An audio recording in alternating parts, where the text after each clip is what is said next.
Hello everyone, it's Thursday and I am back with another solution of assignment that I uploaded previous week यानी CUET का assignment 5 upload हो चुका था last Friday and इस Thursday मैं आ चुकी हूँ उसके solution के साथ। मैं आपको पूरा एक week देती हूँ CUET economics का assignment solve करने के लिए ताकि आप लोगों को अच्छे से solution जो भी देखना है आप कर सके। open book test होता है ये and finally इसके solution मैं कराती हूँ। PDF कहाँ मिलता है इस assignment का तो मैंने description में link दिया है Telegram का, आप वहां जाइए और आपको इसका link मिल जाएगा। सो इस असाइनमेंट में मेजरली माइक्रो इकोनॉमिक्स के क्वेश्चन थे एंड पर्पसली दिए थे, लेकिन यहाँ पे थोड़ा एक ग्लिच है जो मैं आप सबसे शेयर करना चाहूंगी। Just give me a minute and I will adjust the screen. इसका जो फर्स्ट क्वेश्चन है that is a bit wrong, I would say that question अगर आपने उसमें डिफिकल्टी फेस करी so I am very sorry because वो एक गलत क्वेश्चन आ गया है, बट मैं आपको मीनिंग समझा देती हूँ। फिर भी मैं आपको कॉन्सेप्ट क्लियर कर देती हूँ इस क्वेश्चन में। यानी वो बोल रहा है decrease in price of complementary good. Complementary good होते हैं जो नॉर्मली साथ में कंज्यूम किए जाते हैं, यानी अगर आप टी ले रहे हैं शुगर लेते हैं उसके साथ, तो tea and sugar are complementary goods. तो अगर शुगर का प्राइस है वो कम हो जाएगा तो आपकी टी की डिमांड जो है वो बढ़ जाएगी एंड डिमांड बढ़ेगी। और टी की डिमांड जो प्राइमरी गुड है हमारा, हम इसको अगर प्राइमरी गुड ले लें तो हमारे प्राइमरी गुड का जो डिमांड है वो बढ़ेगा, यानी डिमांड कर्व राइट में शिफ्ट होगा। ठीक है। और जब टी का अपना प्राइस कम होगा तब टी की जो डिमांड बढ़ेगी उसको हम क्वांटिटी डिमांडेड कहते हैं। ठीक है। सो ये फर्क होता है, तो ये क्वेश्चन गलत है। So you know, no need to मतलब परेशान होने की जरूरत नहीं है इस क्वेश्चन में। नेक्स्ट क्वेश्चन देख लेते हैं। Change in dash leads to movement along the demand curve where as change in dash leads to shift in demand curve. ठीक है। सो अब ये देख लेते हैं टेक्नोलॉजी एंड कंज्यूमर इनकम। देखो, movement along the demand curve तो सिर्फ price of own good, price of own good जो होता है अपने खुद का प्राइस से ही मूवमेंट होती है। So price of the good, price of the good दो में है। ठीक है। सो ये वाला ऑप्शन बी और ऑप्शन डी तो एलिमिनेट ही कर दो। अब यहाँ पर शिफ्ट कब होगा? डिमांड में। ठीक है। डिमांड में शिफ्ट टेक्नोलॉजी की वजह से भी हो सकता है। डिमांड में शिफ्ट बेसिकली टेक्नोलॉजी की वजह से सप्लाई शिफ्ट होगी, डिमांड आपकी शिफ्ट होगी कंज्यूमर की प्रेफरेंस की वजह से। ठीक है। So A is the correct answer. Then let's go to the third question. If the price elasticity of demand for a product is -2.5, ठीक है, then a 10% decrease in price of the product will lead to कितना percent increase in quantity demanded? ठीक है। सो आपका elasticity of demand is equal to percentage change in quantity demanded upon percentage change in price.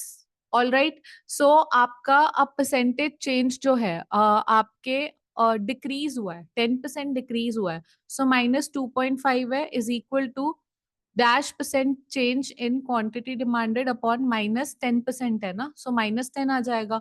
इसको multiply कर दो, minus minus plus हो जाएगा and it will be 25% increase. So it is 25%। Where is it? Option 25% increase is the correct answer. क्योंकि minus का sign अपने आप में मतलब है कि एक प्राइस डिक्रीज हो रहा है तो क्वांटिटी डिमांडेड इंक्रीज हो रही है, ये इनवर्स रिलेशनशिप दिखाता है आपका negative sign. Okay. So then let's move on to the next question and I'm not liking the pen colour भी मुझे इसका अच्छा नहीं लग रहा है, तो थोड़ी थिकनेस बढ़ा के इसका कलर चेंज करते हैं। या perfect.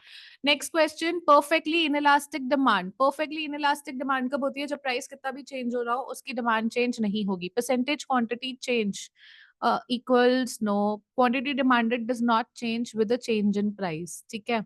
Perfectly inelastic demand. So A है मेरा वो 2 हो गया है। अब मैं पहले ऑप्शन देख लेती हूँ। A2 मेरे को दो जगह दिख रहा है तो मैंने ये एलिमिनेट कर दिया ऑप्शंस। ठीक है।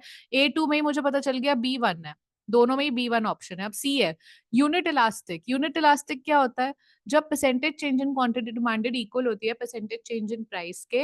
एंड रिलेटिवली इलास्टिक क्या होता है? जब परसेंटेज चेंज क्वांटिटी डिमांड में ग्रेटर है than percentage change in price. ठीक है। सो C3 है एंड D4 है, B1 है। ठीक है। ऑप्शन देख लो। Okay okay okay, option B is the correct answer. Okay. Then let's move on to the next question. Chronological order में अरेंज करना है। क्रोनोलॉजिकल ऑर्डर में अरेंज कैसे होगा? तो ये देख लेते हैं। जीएसटी का इंट्रोडक्शन 2017 में। ठीक है। इम्प्लीमेंटेशन ऑफ एनईपी कब हुआ था? 1991 में। ओके। उसके बाद हमें क्या ऑप्शन दिया है अभी अभी वैसे तो मुझे एक चीज समझ आ गई है ऑप्शन देख के ही, बट ठीक है, नंदी लेस हम थोड़ा देख लेते हैं इसको और ज्यादा। सो आपका establishment of planning commission, nationalization. Okay. So सबसे पहली बात तो ऑप्शन, आई थिंक इसका आंसर थोड़ा सा ऊपर नीचे हुआ है एक और, क्योंकि मैंने क्रोनोलॉजिकल अरेंजमेंट का चैप्टर बनाया था, क्वेश्चन बनाया था। या so okay okay okay, hold on.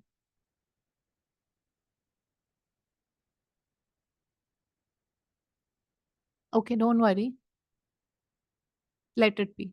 हम ग्रीन रेवोल्यूशन देख लेते हैं, मिड 60s में आई थी। अगर आप 1965 भी लेके चलो, नेशनलाइजेशन बैंक का कब हुआ था? नेशनलाइजेशन बैंक का उससे पहले हो गया था। तो आपका जो करेक्ट आंसर मुझे दिख रहा है, सबसे पहले ना वो भी छोड़ो, आप ये देखो कि सबसे लेट जीएसटी आया है, सो सबसे लास्ट में डी होना चाहिए। यानी अपने आप बाकी सारे ऑप्शन एलिमिनेट होके जो करेक्ट आंसर बन गया आपका, वो ए बी सी डी बन गया। ठीक है, ऑल राइट, समझ आया कैसे हुआ? एलिमिनेशन टेक्निक से। तो अगर मुझे सारे इयर्स याद नहीं है, बट मुझे पता है इंट्रोडक्शन जीएसटी का कब हुआ था, मैं तो भी आंसर पे आ सकती हूँ, क्योंकि रफ आइडिया है कि बाकी सारी चीजें उसके बाद तो नहीं हुई हैं। Right. Then identify the correct statement regarding industrial policy of 1991। It aimed at deregulation and liberalisation, of course पहली स्टेटमेंट करेक्ट है, पर फिर भी बाकी सारी पढ़ लो। प्रोटेक्शन ऑफ पब्लिक सेक्टर नहीं, रिस्ट्रिक्ट फॉरेन इन्वेस्टमेंट नहीं, focused on reducing competition no, it increase the competition. Okay, then fine, next question, GDP निकालना है, कंजम्पशन है, C plus I plus G plus NX. ठीक है, ये आपको देता है जीडीपी एमपी, तो इसमें डेप्रिसिएशन का रोल नहीं है। ठीक है, डिप्रिसिएशन का रोल नहीं है, वो आपको बस कंफ्यूज करने के लिए दिया है। तो ये सारे नंबर्स ऐड कर दो, इसमें से 500 माइनस करो, 1000 हो गया। सो 3000, 8000 आंसर आ गया आपका, and 8000 is the answer. Okay, then read the following statements carefully and arrange in the correct sequence. Sequence में अरेंज करना है। प्लानिंग कमीशन इंडिया में कब एस्टैब्लिश हुआ? Then five adoption of first 5 year plan कब हुआ? ये तो आपको पता होना चाहिए, 1951 में। महालनोबिस मॉडल सेकंड मॉडल में आया था, यानी 1956 में आया होगा। Second 5 year plan focused on Mahalanobis ना। Then shift to the new economic policy 1991। ठीक है, and establishment of planning commission आपका 1950। So it is also A B C D. Okay, that is the correct sequence. Then next question, identify the incorrect statement now. Green Revolution primarily focused on wheat and rice production. Yes, initially it did. Then industrial policy of 1991 promoted public sector. No, it did not. So B तो नहीं होगा, wrong है B, जो मुझे लग रहा है. Then economic reforms led to increased foreign investment in India. Yes. Planning commission was replaced. Yes. So the correct answer is B. मतलब incorrect statement है और the correct answer is B. Okay. With that, we have come to the last question of the day, and let's read it out. Which of the following best describes the concept of opportunity cost? The alternative, opportunity cost क्या होता है? The value of the next best alternative foregone. So the monetary cost of producing a good and service? No. The amount of money that must be paid to obtain? No.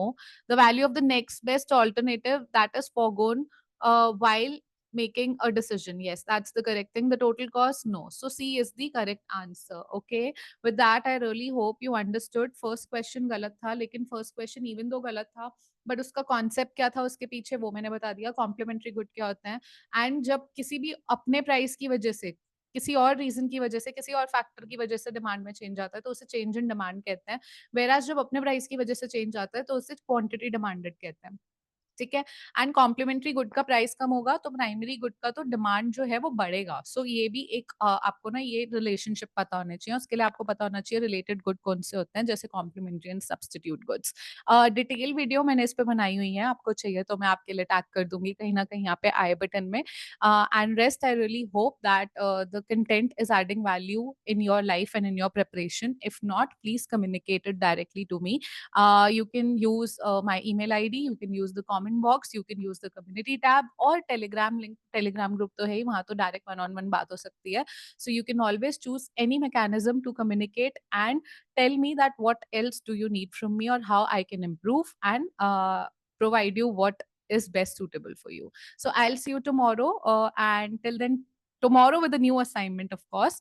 And till then, keep practicing. Take care and bye bye.